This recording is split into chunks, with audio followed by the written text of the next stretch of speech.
Un centenaire mémorable. Le scénario des 24 heures du Mans a été riche en rebondissements, avec en point d'orgue la grande bagarre attendue entre Ferrari et Toyota, entremêlée de multiples crashs, de longs régimes de neutralisation et d'une pluie jouant avec les nerfs des pilotes. Au départ de la 91e édition, ils sont nombreux à observer les 62 voitures engagées sur le circuit de la Sarthe, avec le retour notable de grands constructeurs dont celui de Ferrari, placé en pole position après 50 ans d'absence. Autre star attirant l'attention, LeBron James, arrivé sur la grille de départ pour lancer les voitures.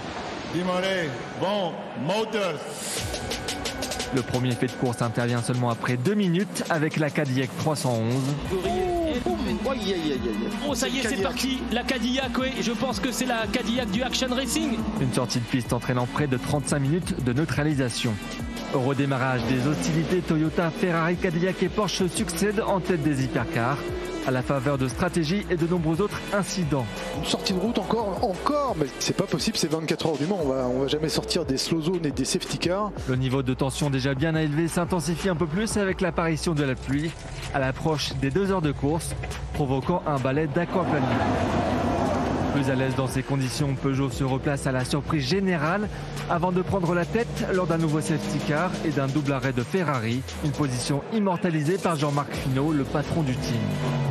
Après plus d'1 heure de neutralisation, la bataille reprend de plus belle entre les 5 principaux constructeurs. La nuit tombe sur le circuit de la Sarthe au même moment qu'une nouvelle grosse averse. Après l'abandon de la première hypercar à la planche numéro 75, c'est un coup de tonnerre qui frappe la catégorie reine. Oh, bah il est pas tout seul. La Toyota numéro 7. Oh, la Toyota avec la numéro 7. Ça y est, c'est fait. Abandon pour la Toyota numéro 7. Toyota compte désormais sur sa numéro 8 pour faire face à la Ferrari 51. Un mano à mano de tous les instants s'installe entre les deux concurrents. La Peugeot 94 finit sa course dans le mur et voit ses rêves de podium s'envoler.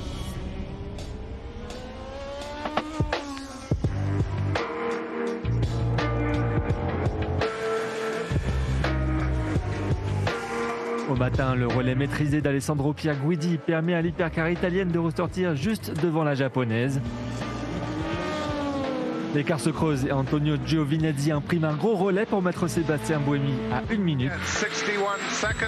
Le passage au stand marque une nouvelle passe d'âme entre les deux écuries. Il y a un petit souci sur la 51, voiture en tête, il n'arrive pas à redémarrer visiblement, qu'est-ce qui se passe? C'est un moment très important de cette 91e édition avec la Toyota qui repasse en tête, la numéro 8, celle de Sébastien Buemi.